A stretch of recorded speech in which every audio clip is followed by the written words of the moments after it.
Good morning to all of you. नवंबर के मेरे प्यारे छात्र एवं छात्राएं, आज मैं संस्कृत व्याकरण में संधि पढ़ा करके भेज रहा हूं। आप सभी ध्यान से इस वीडियो को 2-3 बार देखेंगे, समझेंगे और अगर कोई समस्या हो तो आप सभी पूछेंगे। संधि समजोड़धि से बना है, जो व्यंजन संधि का उदाहरण है। संधि का मतलब होता है योग, यानी इसमें दो वर्ण या तो अलग होते हैं या तो जुड़ते हैं। तो इस संधि की परिभाषा है कि दो या दो से अधिक वर्णों के परस्पर मेल से, यानी आपस में मिलने से उत्पन्न विकार को, यानी जो विकार उत्पन्न होता है उसे संधि कहते हैं।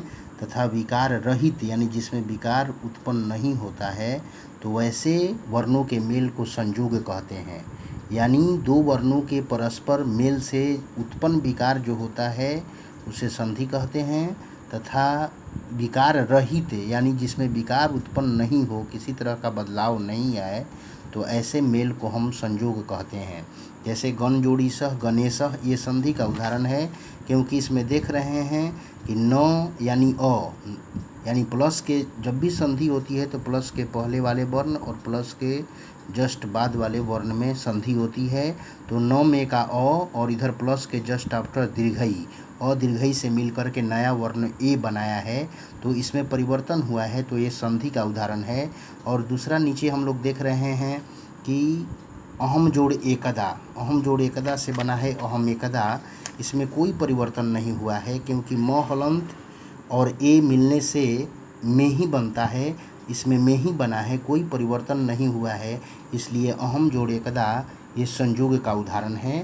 संधि तभी हम कह सकते हैं जब संधि में कोई ना कोई परिवर्तन अवश्य होता है, तभी हम संधि कहने के अधिकारी हैं। अथवा वैसे संधि विकार रहित मेल को हम संयोग कहेंगे। ये हिंदी में संयोग नहीं होता है, लेकिन संस्कृत में संयोग पढ़ने को मिलता है। तो आइए हम स्वर संधि के बारे में पढ़ेंगे। संधि के 3 भेद होते हैं। संधि के मुख्य रूप से 3 भेद होते हैं: स्वर संधि, व्यंजन संधि और विसर्ग संधि। तो आज की कक्षा में हम लोग स्वर संधि के बारे में पढ़ेंगे, जिसे अच संधि के नाम से भी जाना जाता है। स्वर संधि को हम अच संधि भी कह सकते हैं। तो इसकी परिभाषा है कि दो या दो से अधिक स्वर वर्णों या अक्षरों के परस्पर मेल से जो विकार उत्पन्न होता है उसे स्वर संधि कहते हैं। यानी स्वर संधि में स्पष्ट है कि प्लस के जस्ट बिफोर और प्लस के जस्ट आफ्टर वाले वर्ण स्वर ही होंगे, अ से औ तक के ही वर्ण दोनों आपस में मिलेंगे।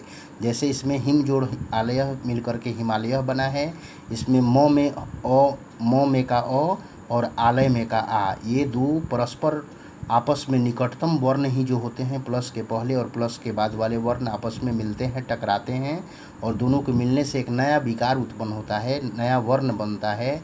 जैसा कि हिमालय में आ बना है, तो ये संधि का उदाहरण है। उसी तरह से नर जोड़ी स से नरेशः, यहाँ पर र में का अ और ई दीर्घई, यानी जो अ और दीर्घई के मिलने से एकार बना है, नया वर्ण ए बन गया है, और इसमें नर और इसमें कोई भी नया वर्ण नहीं है, इसलिए नरेशः जो है संधि का उदाहरण है। माने जब तक विकार उत्पन्न नहीं होता है तब तक हम संधि नहीं कहेंगे। अब आइए, सबसे पहला भेद है संधि का स्वर संधि। इसमें हम लोगों को स्वर संधि के ऐसे 5 भेद होते हैं, लेकिन हम लोगों को बोर्ड के सिलेबस के अनुसार 3 ही संधि पढ़ना है। तो पहला है दीर्घ संधि। तो आइए, दीर्घ संधि का नियम है कि यदि ओ आ हर्षई दीर्घई हर्षौ दीर्घऊ तथा री के ठीक बाद कहने का मतलब कि प्लस के जस्ट आफ्टर अगर कोई समान स्वर वर्ण आता है, चाहे आए, तो क्रमशः आ, दीर्घई, दीर्घऊ तथा दीर्घ री बन जाते हैं। यानी कहने का मतलब कि दीर्घ संधि में हमेशा राइट वाला वर्ण जोड़े का बन जाता है, यानी अ छोड़ के आ बन जाता है, हर्षई छोड़ के दीर्घई, हर्षऊ छोड़ के दीर्घऊ और हरस्व री छोड़ करके दीर्घ री में परिवर्तित हो जाता है। जैसे कि हम लोग देख रहे हैं उदाहरण में कि महाजोड़ात्मा से महात्मा बना है, इसमें आकार की मात्रा नई बनी है, यानी आ वर्ण बना है। गिरी जोड़ी स में प्लस के पहले र हर्षई में ई हर्षई है, और इधर में दीर्घई है। यानी हर्षई हो या दीर्घई हो, अगर एक ही जोड़े का हो तब हम उसे समान वर्ण कहेंगे। जैसे हर्षई हो या दीर्घई हो, या दोनों तरफ दीर्घई हो, चाहे एक तरफ हर्षई और एक तरफ दीर्घई, या पहले दीर्घई और बाद में हर्षई हो, यही स्थिति ऊ के साथ है। तो इस तरह से समान वर्ण जब मिलेंगे, अ आ समान स्वर वर्ण है, हर्षई दीर्घई समान स्वर वर्ण है, हर्षौ दीर्घौ समान स्वर वर्ण है।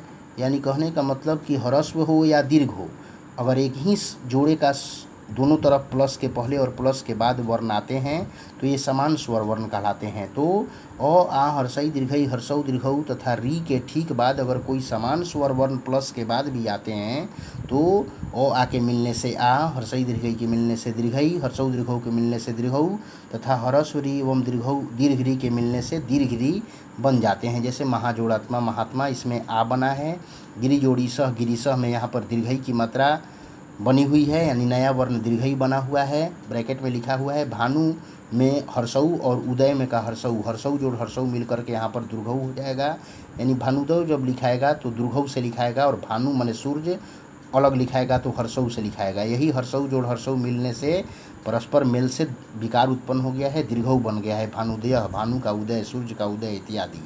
तो ये हुआ दीर्घ संधि। अब आइए गुण संधि। यदि गुण संधि का नियम है कि यदि अ आ के ठीक बाद, यानी प्लस के पहले हमेशा अ आ रहेंगे, और प्लस के बाद अगर हर्षई दीर्घई आता है तो ए बनेगा, हर्षौ दीर्घौ आता है प्लस के बाद तो ओ बनेगा, और री आता है तो और बनेगा। ये गुण संधि का उदाहरण है। जैसे गण जोड़ी सह गणेशः, इसमें देखें रहे हैं कि ए बना हुआ है, न में का अ और ईसह में का ई, अ ई से प्रतिक्रिया करके ए बनाया है नियमानुसार। उसी तरह से हम देख रहे हैं कि नर जोड़ उत्तम, र में का अ और उ मिल करके ओ बनाए हैं नरोत्तम, उकार की मात्रा बनी हुई है, ब्रैकेट में लिखा हुआ है। और उसी तरह से सप्त जोड़ ऋषि, त में का अ और यहाँ री, और री से प्रतिक्रिया करके सप्तर और का निर्माण किया है। और का कोई सिंबल नहीं होता है, ब्रैकेट में जो वर्ण बने हैं सब मैंने लिख दिया है, उदाहरण से देख के आप लोग समझ लेंगे और वीडियो को भी देखेंगे। यानी गुण संधि में ये निश्चित है कि प्लस के पहले हमेशा अ या आ ही रहेगा। जैसे महाजोड़ीस महेश भी हो सकता है, महाजोड़ महोदय हो सकता है, वार्षिक जोड़ उत्सव वार्षिकोत्सव हो सकता है। कई उदाहरण हैं, वीडियो में उतना उदाहरण तो नहीं दिया जा सकता है, लेकिन मैं सर्टिफिकेशन के लिए 2-2, 3-3 उदाहरण दे करके ब्रैकेट में जो नए वर्ण बने हैं उसको भी मैंने इंडिकेट कर दिया है। तो ये दीर्घ और गुण संधि के बारे में हम लोग पढ़े। और एक हम लोगों को इस संधि में पढ़ना है जो है आपका अयादी संधि। अयादी संधि जो है स्वर संधि का 5वां भेद है, तो ये सिलेबस में पढ़ना है। इसमें नियम है कि यदि ए के बाद कोई असमान स्वर वर्ण, असमान स्वर वर्ण का मतलब होता है कि पहले अगर प्लस के पहले ए है तो प्लस के बाद ए नहीं रहेगा, ए आ सकता है, ओ आ सकता है, ओ आ, कोई भी अलग वर्ण आ सकते हैं स्वर वर्ण। असमान का मतलब होता है कि प्लस के पहले वाले वर्ण से प्लस के राइट साइड वाले जो वर्ण होंगे वो बिल्कुल अलग होंगे, परे होंगे। तो अयादी संधि का नियम है कि यदि ए के बाद कोई असमान स्वर वर्ण आता है तो अय बनेगा, अय का प्रोनाउंसिएशन होगा। अगर अय के बाद कोई असमान स्वर वर्ण आता है तो आय बनेगा, एक बीच में आकार हो जाता है। ओ के बाद अगर कोई असमान स्वर वर्ण आता है तो अव बनेगा, और औ के बाद अगर कोई असमान स्वर वर्ण आता है तो आव, बीच में वो आकार लग जाता है।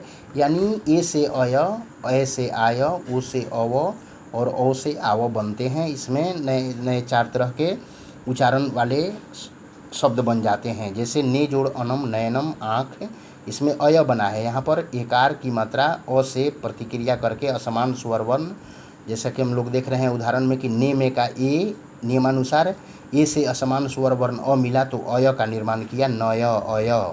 उसी तरह से अई जोड़ अ, यानी गई में का अय की मात्रा और असमान स्वर वर्ण अ दोनों को मिलने से गाय, आय का निर्माण हुआ है, आय जैसा उच्चारण हो रहा है। फिर तीसरे उदाहरण में हम लोग देख रहे हैं कि ओकार, पो का ओकार जो है असमान स्वर वर्ण अ से प्रतिक्रिया किया तो पवन, पव, अव का उच्चारण किया है। और लास्ट में हम लोग देख रहे हैं कि पौ, यानी औकार की मात्रा असमान स्वर वर्ण अ से मिला है तो पाव, आव, आव जैसा प्रोनाउंसिएशन बनाया है। तो ये स्पष्ट है अयादी संधि में कि ए से कोई भी असमान स्वर वर्ण प्रतिक्रिया करेगा तो अय बनाएगा, अय से असमान स्वर वर्ण मिलेगा तो आय बनाएगा, ओ से मिलेगा तो अव बनाएगा, और औ से मिलेगा तो आव बनाएगा। यानी अयादी संधि का पहचान है कि अय, आय, अव और आव बनते हैं। मेरे प्यारे बच्चों, दीर्घ संधि में हम लोगों ने पढ़ा कि दीर्घ संधि में अ आ के मिलने से आ बनता है, हर्षई दीर्घई के मिलने से दीर्घई बनता है, हर्षऊ दीर्घऊ के मिलने से दीर्घऊ बनता है, और ह्रस्व दीर्घ के मिलने से दीर्घ बनता है। गुण संधि में हम लोगों ने पढ़ा कि अ आ के बाद हर्षई दीर्घई आते हैं तो ए बनते हैं, हर्षऊ दीर्घऊ आते हैं तो ओ बनते हैं, और अ आ के बाद री आता है तो अर बन जाता है। और अयादि संधि में हम लोग तो पढ़ ही लिए हैं कि एक से अय बनेगा असमान स्वर के मिलने से, अय से आय बनेगा, ओ से अव बनेगा, और औ से आव बनेगा। पहले आप लोग 20 मिनट 30 मिनट तक वीडियो को खूब बढ़िया से 2-3 बार समझेंगे, सुनेंगे, देखेंगे, और अगर कोई प्रॉब्लम हो तो क्लास के दौरान पूछेंगे। और इसके बाद आधे घंटे के बाद मैं इस पिक्चर को भी भेज दूंगा, आप लोग ग्रामर कॉपी में फेयर भी कर लेंगे। ये स्वर संधि आज समाप्त होता है आज की कक्षा में। स्वर संधि के यही 3 भेद जो हैं, दीर्घ, गुण और अयादि, इस बोर्ड के सेशन में पढ़ना है। यही 3 से आपको परीक्षा में भी आएगा, यही सिलेबस में है। बाकी सिलेबस को कटअप कर दिया गया है। अब व्यंजन संधि हम लोग अगली कक्षा में पढ़ेंगे। तब तक के लिए धन्यवाद।